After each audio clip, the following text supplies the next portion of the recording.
I'm in so much pain with my sinuses. There's like no help. No one knows what to do.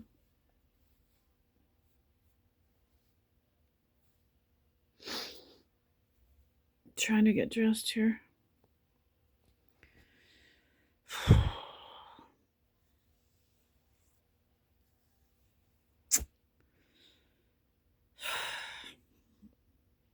I've only been outside once in the past 5 days, maybe. I want to try to get outside. It's supposed to be cold and windy, though.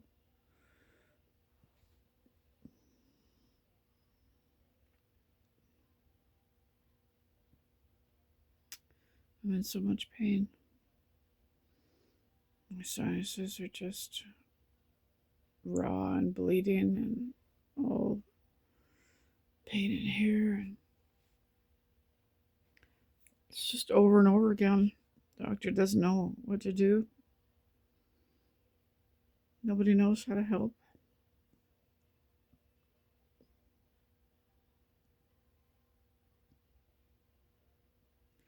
It's just excruciating. Nothing helps. Tylenol doesn't help. Sprays don't help. I haven't had dairy and wheat for 14 days, except 2 days of 2 days I had a serving of yogurt, but I'm not going to anymore.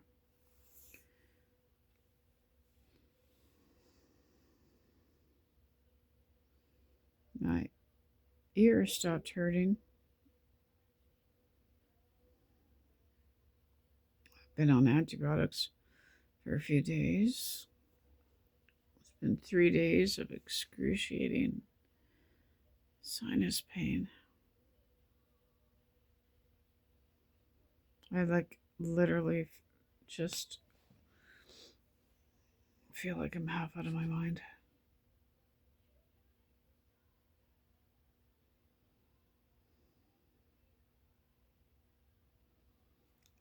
Just raw and bleeding and pain, and I don't know how to cope. And I'm so isolated here, but what do? How do you, I need support. I need support. I can't keep on surviving without support.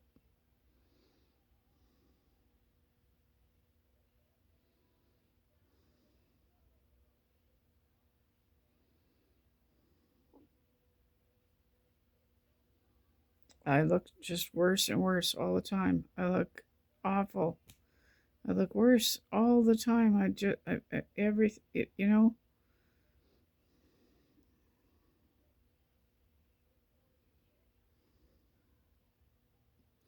What this pain is doing to my body is just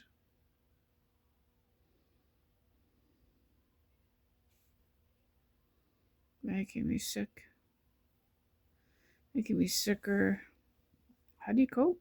How do people survive? I gotta get out. I gotta go places. I can't get anywhere. It's minus a billion outside.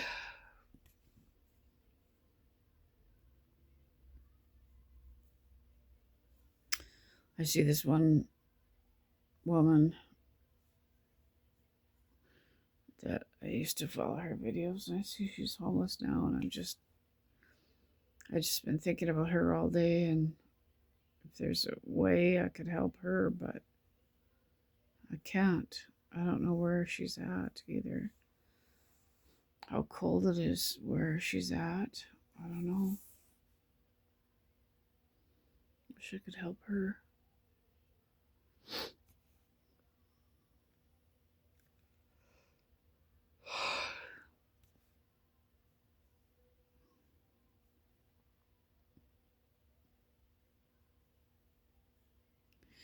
Well, I'm gonna try to get dressed and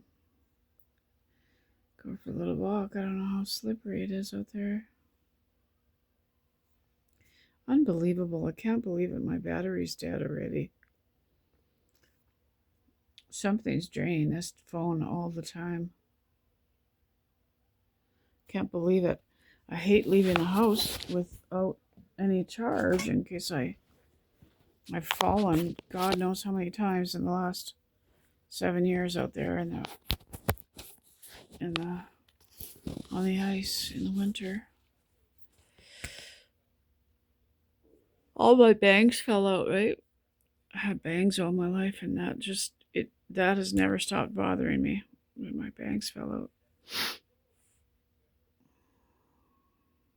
I feel like that is not who I am when I look in the mirror.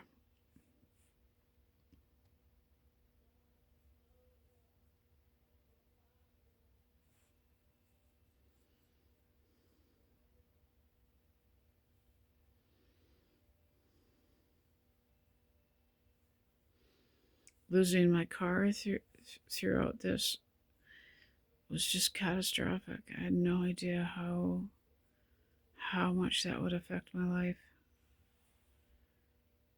Groceries, medical appointments, just errands.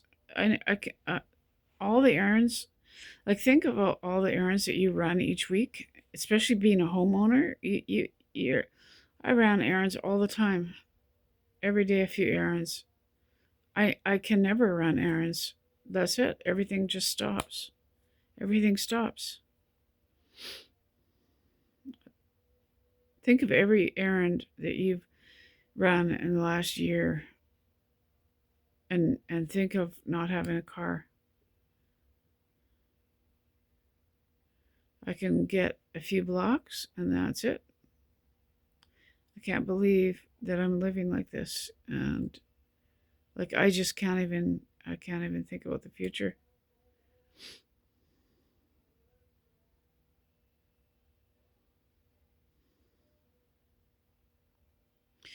You know, they say Canada, healthcare in Canada is free. It's not free.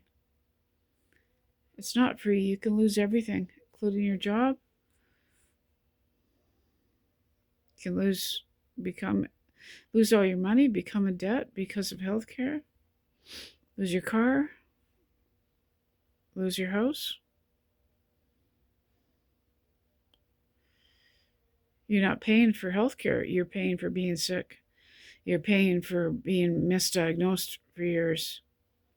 What happens if you're not diagnosed and you can't work anymore? You're suffering so bad and you can't work and you're not diagnosed. You know what? You're not going to get disability when doctors are unable to diagnose you for years. You're not getting disability. You're going to quit your job.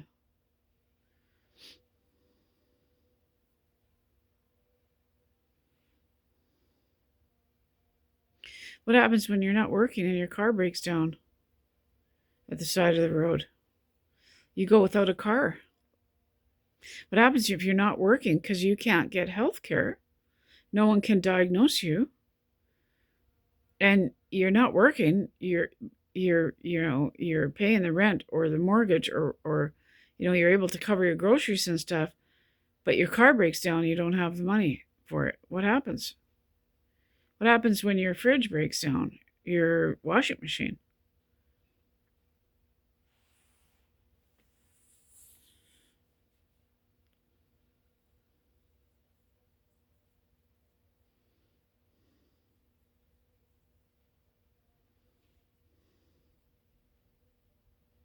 I went a few years without a washing machine. It was unbelievable.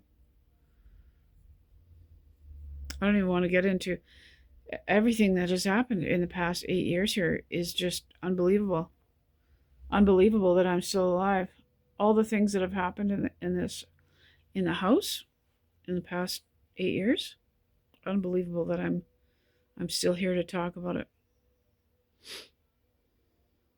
And fighting for my life and fighting to try to get into the hospital with severe apnea and critically sleep deprived, like literally out of my mind, fighting to get into the hospital.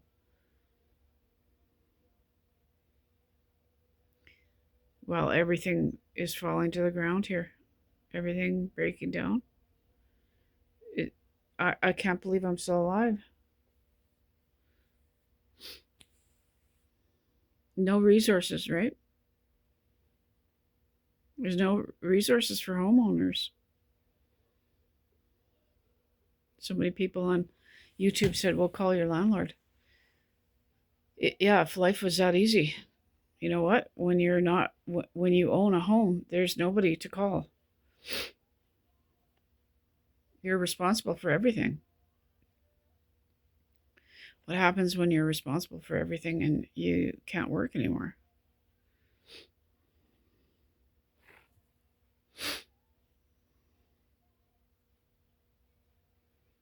There have been so many resources that I,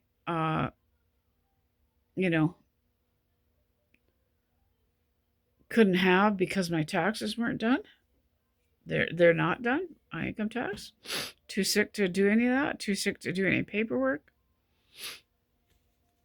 There were all sorts of freebies during COVID.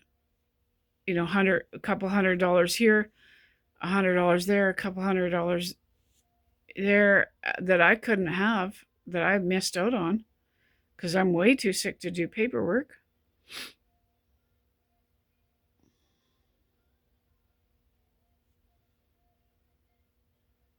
I've applied for somebody to help me with the oral device, and just watch.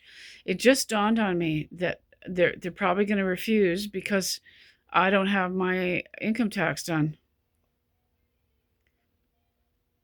There were things in the house, emergency things in the house too, that I applied for and I couldn't have access because my income taxes aren't done.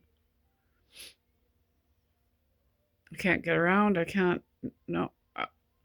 You know what? I'm almost out of my mind here in pain. There's no way I can do paperwork.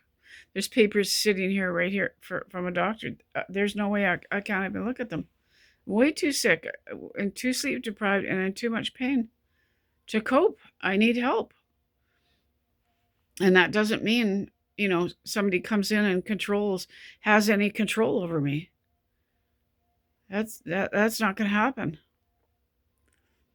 Assisting somebody doesn't mean that you should be able to have control or alter their circumstances in a way that's going to make life worse for them, which is, you take that risk and you have to weigh out the risks, whether you want to,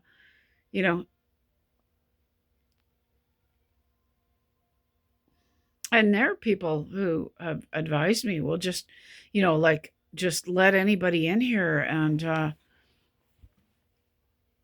like giving me dangerous advice. There will be people who are willing to tell you to take really serious risks just because you really need help. Like letting strangers in off a Kijiji when it may not be safe at all to let someone into your home. And there will be people that that will advise you that just because you're, in a situation where you really need the help. When the situation doesn't look safe at all. Where someone is offering to come into your home, but they don't look like a safe person, or you can't even see what they look like to check them out. Like, you know what? The thing is, when you've worked all your life and taken care of yourself all your life, and you've been married and you've had a family, you never think that you're going to end up so vulnerable that there are people asking you to put yourself into a risky situation over and over again. You never think you're gonna, never in my wildest dreams did I think this kind of stuff could happen here. And people think that you should be willing to risk your safety because you really need help with something. And that's not always the case. You shouldn't always be doing that.